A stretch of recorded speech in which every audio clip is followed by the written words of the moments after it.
الحمد لله رب العالمين والصلاة والسلام على خاتم الأنبياء والمرسلين قائد الغر المحجلين إمام الأنبياء وسيد المرسلين ورحمة الله للعالمين سيدنا محمد وعلى آله وصحبه أجمعين. أعوذ بالله من الشيطان الرجيم. وما نقموا منهم إلا أن يؤمنوا بالله العزيز الحميد الذي له ملك السماوات والأرض والله على كل شيء شهيد.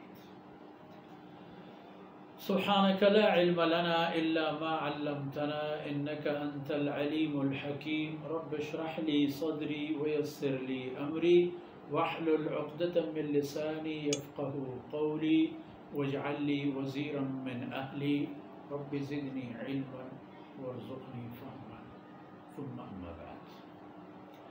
گرامی قدر بھائیوں بہنوں اور بچوں،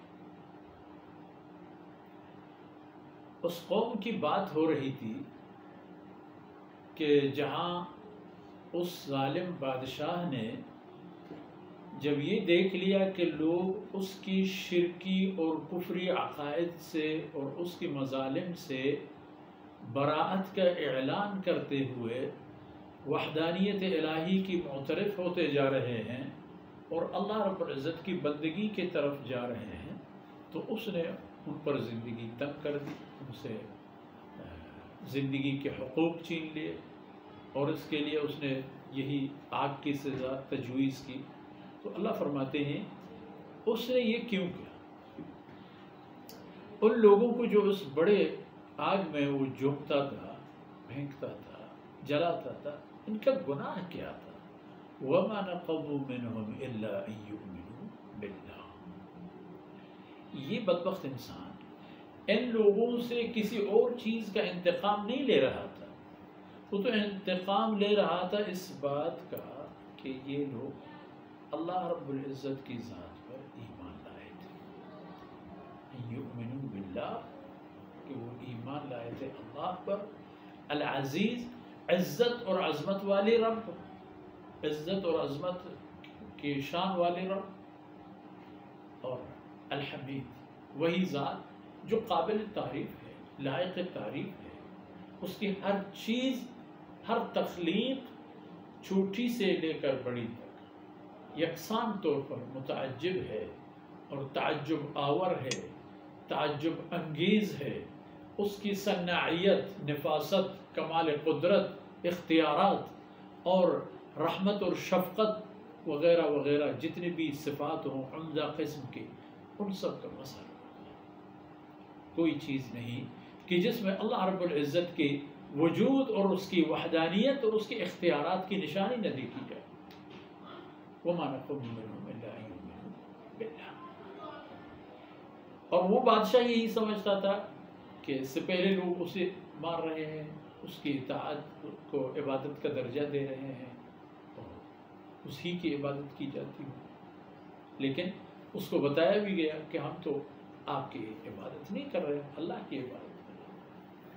اور وہ بھی العزیز، عزت اور شان والی، جس کے پاس طاقت ہے، قدرت ہے، رحم ہے، شفقت ہے، مہربانی ہے، ذرہ نوازی ہے، رب العالمین ہے. وہ پالنے والی ذات ہے کہ ہمیشہ سے ہمیشہ تک اپنی مخلوق کی خیر خبر گیری کرنے والا ہے، جس نے دنیا بھی پیدا کی، آخرت بھی پیدا کی، اور جس نے دنیا کو آخرت کا زینہ اور اس کا سرمایہ کہا.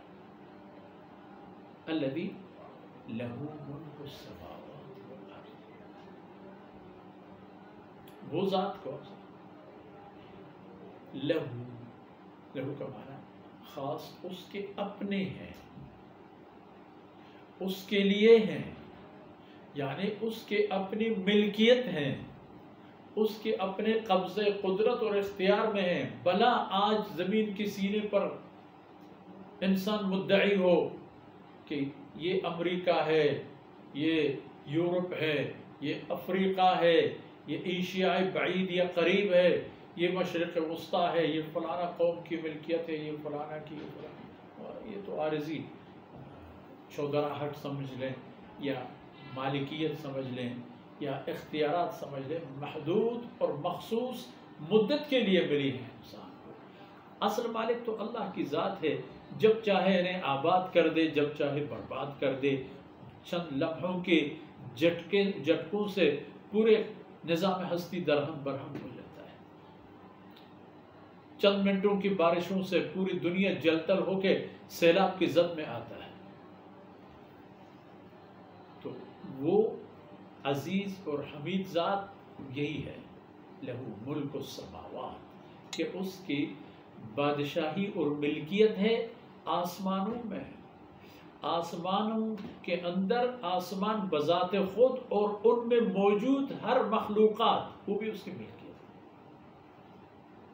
جو سورہ بقرہ کی آخری آیتوں میں اگر دیکھیں، للہ ما فی السماوات وما فی الارض، یا دوسرے ایک آیت میں یہ بھی، لہو ما فی السماوات وما فی الارض وما بینہما وما تحت الثری، اللہ ہی کی ملکیت ہے اور اس کی قبضہ قدرت اور اختیار میں ہیں، اور اس کے لیے خاص ہیں ہر وہ چیز جو آسمانوں میں ہے، زمین میں ہے، آسمان اور زمین کے بیچ میں ہے، یا زمین کے قعر میں، آخری حصے میں، زمین کے اندر، جہاں خاک کی وہ نمی اور تری محسوس ہو، وہاں، یہاں، جہاں، کہیں بھی اللہ کی ملکیت۔ تو الذی لہ ملک السماوات، اور یہ بات بھی سمجھ لو، واللہ علی کل شیء شہید۔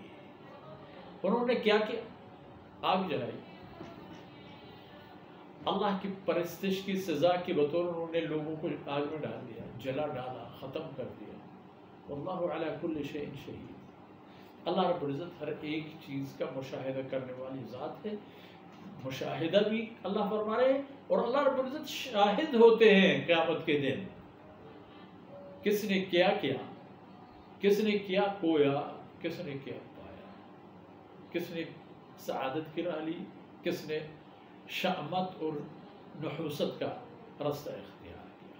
لیکن یاد رکھنے کی بات ہے، جن لوگوں نے ایمان لایا وہ تو سچ اور حق پر تھے، اور جن بادشاہ اور اس کی رعیت اور اس کے ماننے والوں نے اہل ایمان پر زندگی تنگ کر دی، ان پر عذاب کے انواع و اقسام کے حربے انہوں نے آزمائے، یہ سب کرتے ہوئے بھی قیامت کے دن جو نتائج ہوں گے وہ مختلف۔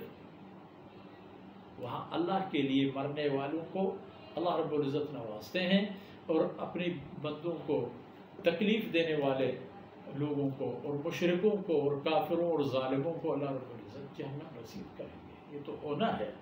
تو اس سے بہتر یہی آج آپ کو بات بتا دی گئی، اے بنی آدم، ان آیتوں کے نزول سے آپ کے لیے حقائق جب واضح ہو گئے تو سیدھے رستے کو اپناؤ، حق اور سچ کو لے لو، اور ان اعمال سے اور افعال اور کردار اور رستوں سے دور رہو جو آپ کی دنیا اور آخرت کی تباہی کے سبب بنے۔ انہی چند باتوں کے ساتھ ہی آج کی نشست کا اختتام ہوتا ہے۔ انشاءاللہ العزیز اگلے اسباق میں مزید آپ کی خدمت میں عرض کرتے جائیں گے۔ اللہ رب العزت ان لمحات کو قبول فرمائے اور ہماری دنیا اور آخرت کی، ہماری سعادت کے ذریعہ اور سامان ہو جائیں۔ وصلی اللہ علی نبینا محمد وعلی آلہ وصحبہ